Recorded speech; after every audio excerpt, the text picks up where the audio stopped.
I think some of the earliest recollections I have are back when they had the business out at the house just outside of Carlisle. They had an office in the back area there, and they had a sheet metal shop in the garage that was on the upper driveway, and then they kept a lot of the equipment and material down at the lower garage. I think one of the things I really remember is playing around in that office and unintentionally putting a staple through my finger one time and having Grandma run over there and have to pull that darn thing out. So those are probably early 70s. I was probably 3 to 5 years old, but those are probably some of the earliest recollections that I have of the business. I remember that I never had a single summer vacation because from the time I could hold the tool pouch and carry Dad's toolbox, I went with him. Wherever he went, I went. And it was probably the best education I ever had because I learned, one, how to work, but two, I learned the value of a family business and everybody pulling together. I started riding with my dad every spare time I had since the time I was 5 till I got out of school and started working here full time. And it was just every Saturday was just we'd go get together and go out and do a job with the family, and it always just seemed normal to me, but I didn't really know that we were actually working a lot of the times, but that was just part of building the business. Well, I remember, being in my early teens, and I would often go down there when they'd get trucks in and maybe nobody was in the warehouse, helping unload some of those trucks. But I started out in the field back in 1987. I was 19 years old. I was going to college part-time, and I was working part-time, and started into the business doing it that way, and then started full-time in 1989. Took over purchasing, and then in 1992 started into doing the residential new construction, and it's just kind of evolved from there. I learned to hustle, that every minute was worth something. So the pace at which you worked and the completion, so to speak, so that when you did something, finish it, so you didn't have to go back. Callbacks will kill you in this business. Leaving loose ends will kill you. So hustle was one of my grandpa's big things. The biggest thing I always remember is him always coming in from the parking lot with handfuls of screws and being pretty stern with the guys that, they're a penny a piece and, every little bit counts. So I don't really remember him as far as doing installs. When I came around, he was doing a lot of overseeing the jobs and making sure that they run it, and of course doing the collecting. But as far as putting in the equipment, I was too young to remember that. I learned a lot of things from him. Personal relationships with people, treating people the way that you want to be treated, and a lot of the same principles that my grandfather had. If you tell somebody something, you make sure you follow through with it. Quality work, treating the people around you the way that you want to be treated, whether it's customers, employees, suppliers, and just trying to be good people throughout, and making sure that the installations that you do, the services that you perform, is the way that you'd want them done at your own personal house. What I learned most from my dad growing up in this business was how to hold a flashlight in the proper location. Not where I was looking, but where he was looking.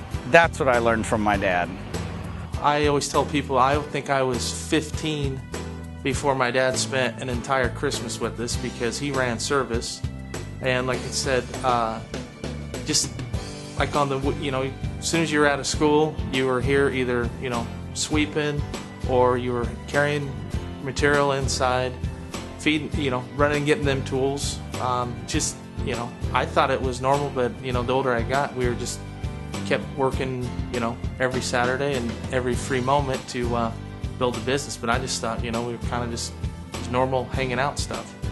Probably 4 or 5 years old when my dad came home with no eyebrows because he had an oil furnace blow up on him, and he lost all his hair on his face. Well, when I got my official start, it's hard to say. I can remember as a young kid delivering dinner to my dad in the basements of jobs. So was introduced to the business at a very young age. I couldn't say I was 4 or 5 probably, and we'd be taking Dad dinner as he was still working sometimes in the basement. Around it all my life, I worked here throughout my school career, got the start in the summers, started working full-time over the summers as I wasn't doing baseball, but it gave me money to do things I wanted throughout the years and buy some clothes that I wanted, shoes, and that sort of thing. I've been with the company on and off. I've started working here part-time the summer of my 14th birthday. I started really full-time, went to college for a little bit. Wasn't for me, pretty immature, at a young 19-year-old old. I had fun, but I've been with the company full-time since I was 20 years old. So it's going on my 5th year now. We lost our dad at 2006, and I remember when the pastor come up and he said in a short term, give me something about your dad. And I said, the most honest person I ever knew. My dad's word was, it was law. I mean, if he told you something, that's the way it was, and that's the way we've tried through the years to conduct business. And it's been passed on to the 3rd generation now. He was pretty stern, but he really molded us into be pretty good people, pretty honest people, and gave us the ability to really think and solve problems on our own.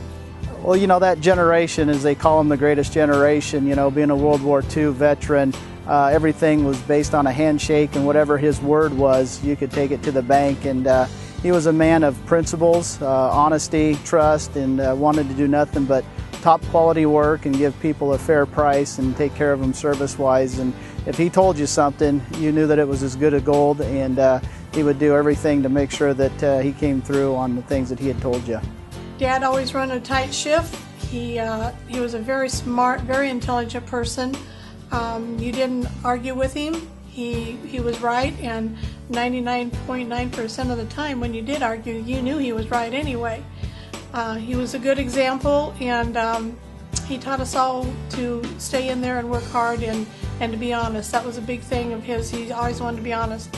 And when he passed away, the people that came to his funeral was just amazing. We had over 1,000 at his visitation, over 500 at his funeral, and we had people coming up to us telling us what wonderful things our dad had done for them during his life that we had no idea about. Ball clubs he had, ball gloves he had bought for kids that didn't have any, bicycles he bought for people's kids, furnaces he'd put in for people and worked with them on the most minor way they could pay for it. Yeah, we found out he'd done a lot of things that we didn't know about, so we were real proud of him. And I would get customers calling and said, your dad used to come and service my furnace. So, you know, there's a lot of long-time customers that you just throw out a name and like, oh, I remember them, you know, it gets to be like family too, you know. 65 years of continuous family-owned business. You don't see that a lot of times nowadays. You know, my son has started in the business, young in it. I have cousins that are quite a bit younger than me that are involved in the business. We have a good core group of managers, of supervisors coming up that when I lay down my tool pouch in the next 10, 15 years, there's going to be somebody to pick it up and we won't miss a beat.